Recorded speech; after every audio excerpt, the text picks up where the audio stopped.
So this week I want to speak about the law of energy, continuation with my book, which is called The Source. I'll see you after this intro.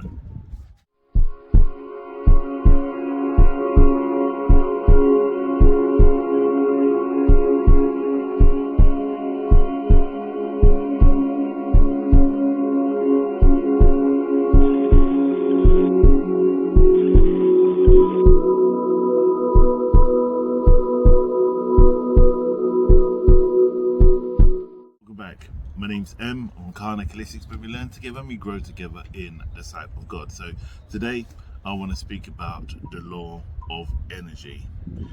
So White Eagle says, flowers do not force their way to strive.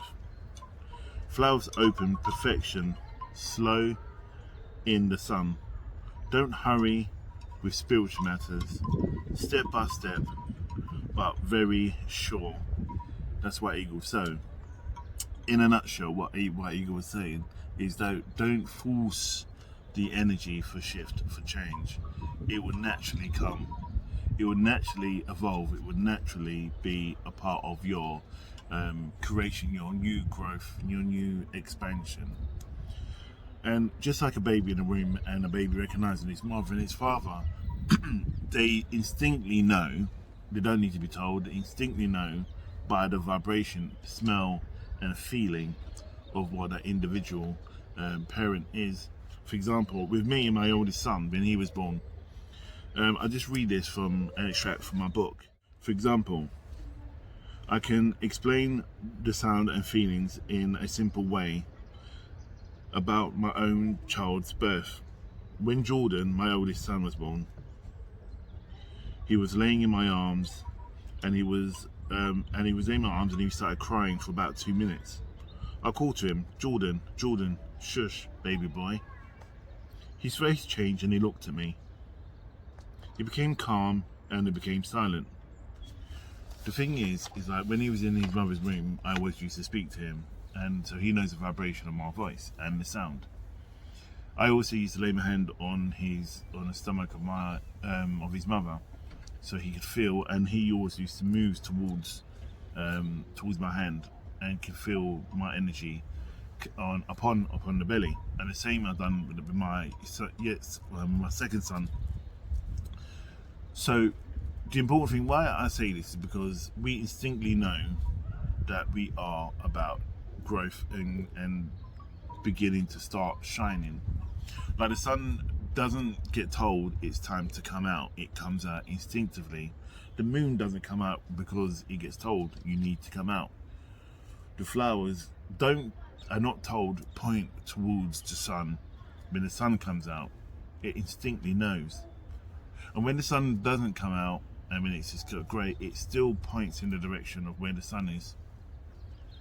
And the thing is with us, when we have our law of energy, it's something we have instinctively within our own DNA, within our own spirit. The law of energy is all around us. It's the vibrations you look along the earth and how the vibrations are, how it shifts, and you see the energies raising the kind of like the heat, if you want to call it, rising off the ground. That is the energy.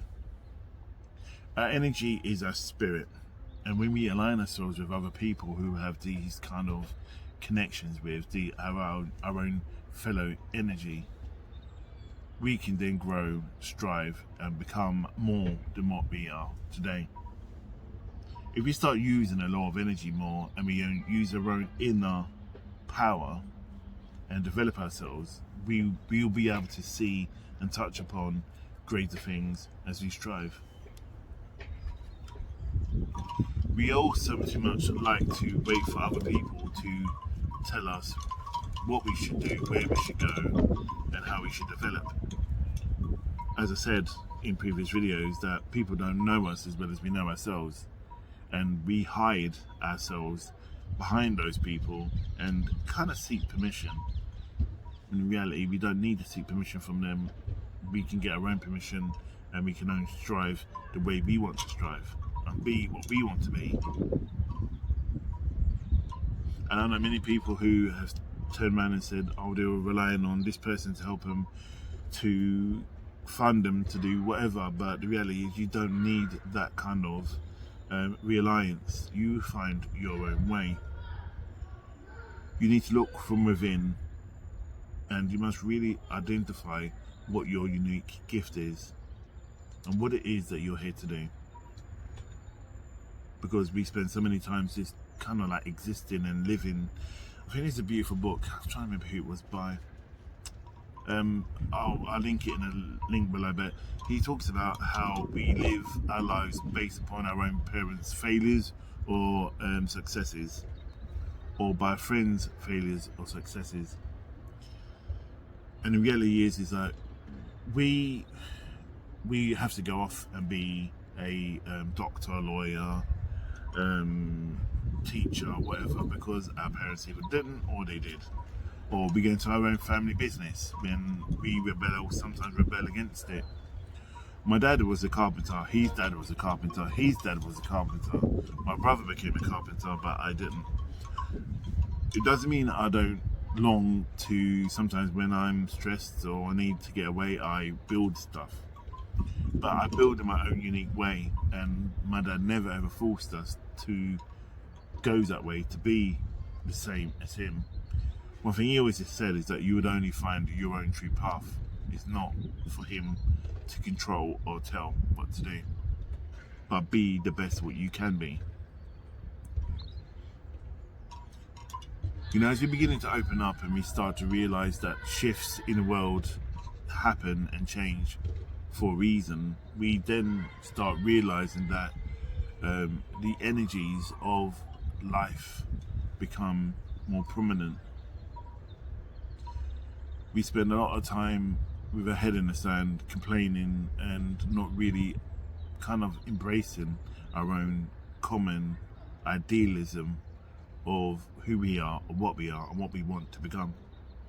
When we do work out what we want to become, who we want to expand and grow to be, we then will find the steps. We'll find a way to make us create the steps to move forward. I remember when I said about when I went to be an interfaith minister, it took me 2 years to kind of like pluck up the courage in a way to know if this is the way to go into coaching, counselling, or interfaith.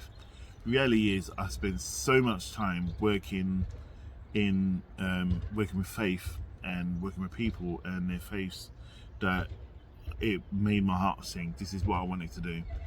Don't get me wrong, I love counselling and I love coaching, but in those environments it just wasn't kind of right for me. But I still do coaching and counselling, but not in that purest form. In a way, I have an added element to it. So again, we find out what we want to be, what we want to what we want to grow and to create to be. Because if we don't, we just run around in circles, living our lives by our parents, society. There's something called nurture and nurture. Nature is what we are born with, what our parents are, what we think we're supposed to be good at. And nurture is what is taught, what we learn over a period of time, where we grow to learn. Just because you're good at something doesn't mean you have to be in it. For example, you may be a talented singer, but hey, look at Michael Jackson and the stuff that was associated to that, or any people in the music industry, not saying all, but some, and all the trappings of that kind of environment. Now, as a singer, you can be a singer in a gospel church, you know, and not have all the other drugs and all the other things that is aligned with it. I know when I left music and the music industry, I felt it was probably the best move for me, because as I grew, I just didn't like the way the band or the group was going, so I decided to follow my nurture. So as you expand your mind and you build upon what it is that you want to do, what you want to strive to be. And the thing is when you're at school, they say you go to career lessons, and they say, what do you want to be when you grow up? So many people pick plumber, electrician and so on, all these things, and or going to family businesses, then working with them to say, okay, what it is that you're good at and what it is that you enjoy. But the fact is that we go through about 3 different careers within our own lifetime, so there is always room for change. But the law of energy is pulling upon your chakras, the energy that is inside you, to manifest all these things that you want to achieve. And as I said in the book here, when I say we all have a common energy: the wind that feels on your face, the warmth of the sun, the source energy. Remember, there is no difference between the energy that you are and the energy that you are to the source. It is that an understanding and respect, as he created us in his own image. So the energy that you feel on your face, as I pointed out, from the sun, and the energy that you feel when you go back to the living energy, God, is one and the same. So I hope that's helped, and I'm going to go and do the next video based upon the laws from the source, and I hope to see you guys soon, and stay blessed, stay safe, and namaste.